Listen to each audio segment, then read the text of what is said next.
Hello, Akron. Today is Wednesday, April 6th. I'm Chief Steve Milet of your Akron Police Department, and I'd like to visit with you just for a little bit and to share some information. If you remember, we produced a video a few months back, and I announced that this is going to be a continual effort to put information to your hands as quickly as possible from inside the police department so you can know what your officers and civilian staff here are doing to serve you. It's been a few months, and I apologize for that, but we're going to get back into our rhythm, and so let me get straight to it. Folks, as I said in my first video, I don't have a script. I have some talking points that I'm going to refer down to. I want this to come straight from my heart to you, and I just found when I read from a script, I lose something along the way. So please bear with me if I stutter a little bit, and with that in mind, I'm going to jump right into it. So I have some great news for you all. 2021 ended with all major categories of crime decreasing significantly, double-digit percentages, which is tremendous.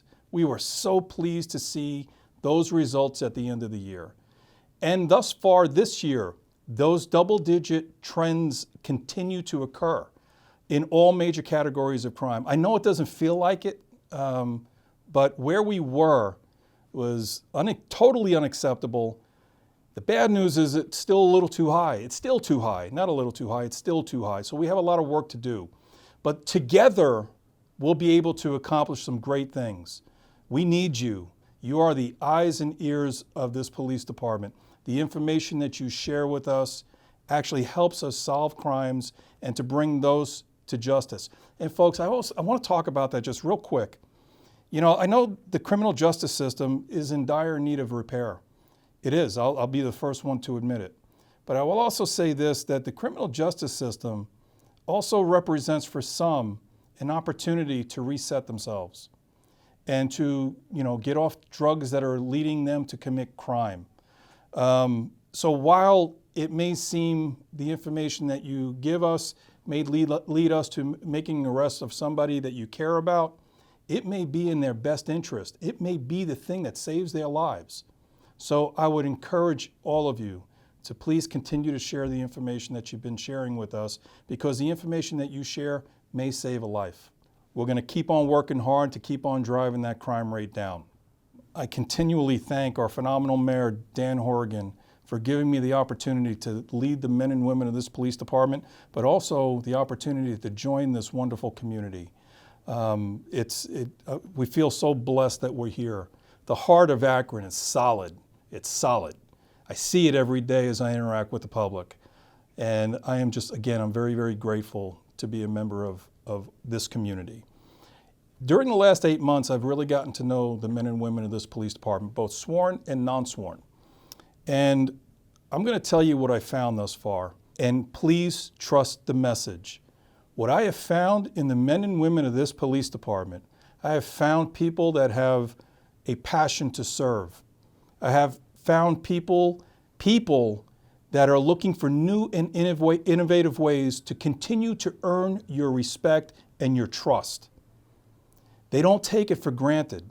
They realize it takes a long time to build trust in a community, and all it takes is one bad decision to lose it. So they cherish it, they value it as I do. And it's not something that is arbitrarily given. It's earned over time, and we're going to continue to work hard to earn that trust. We're not perfect. As I said, your police officers are human beings, they're people, and they're going to make mistakes. I'm going to make mistakes. But when we make those mistakes, I am held accountable to all of you, and I promise you that we will own those mistakes, and we will learn from them. One of the things that police departments across the nation have done a really poor job in an area sharing information with the public is all the exceptional work that they do. So through these video messages and in other ways, we're going to get that information into your hands as well, because I want you to know what your officers and your civilian staff members are doing day in and day out. With that in mind, we have recently launched a major hiring campaign. We have several vacancies in this police department that we want to fill. I'm anticipating more vacancies in the coming months due to routine retirements. And we are looking for the most talented people we can find who have a passion for service, who care about people. But also what we're looking for is building to continue our efforts to build deeper diversity among the ranks of the police department. Again, sworn and non-sworn. I'm talking about diversity in terms of race, in terms of ethnicity, in terms of gender, sexual orientation, religion, diversity of thought, diversity of life experiences, diversity across the entire spectrum. So if you've ever thought about being a police officer, I'd encourage you to get onto our website, and there will be a banner under my message here where you can go and get information about our hiring campaign. This is a good police department. This is a good community to settle in. So if you're looking for a police department, if you know of somebody that you think would make a good police officer, please send them our way, because we are looking for the most talented. Let's see. I want to keep these messages short, concise, but with information that you're looking for.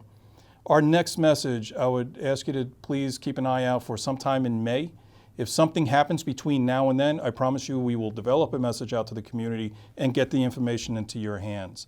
If there are topics that you would like me to talk about, email me at smilet@akronohio.gov, and I will be more than happy to cover them. One of the things that I do want to start doing is highlighting some of the unsolved crimes in this city. I recently met with Michaela Pickett's family, and I think that you all will remember Michaela. Michaela was murdered 2 years ago. She's 8 years old, and we still have not been able to solve that crime. We have an idea who did it. There were a lot of people at this party where this little 8-year-old girl was killed by gunfire. Somebody saw something. And I'm begging you, if anybody has information, please reach out to us so we can bring the people that took this innocent life, that we can bring them to justice. Michaela's story is one that I'm going to highlight as we move forward, and A.J. Beasley, and many, many others. Unfortunately, too many. But we can't forget them. We can never forget them. And we as a community need to stand united saying, not in Akron. We're not going to put up with violence in our beloved city. And together, we can drive it out. Until the next time, God bless you. Please have a phenomenal Easter. Spend time with those that you love. God bless you. God bless this country. God bless this city. Thank you.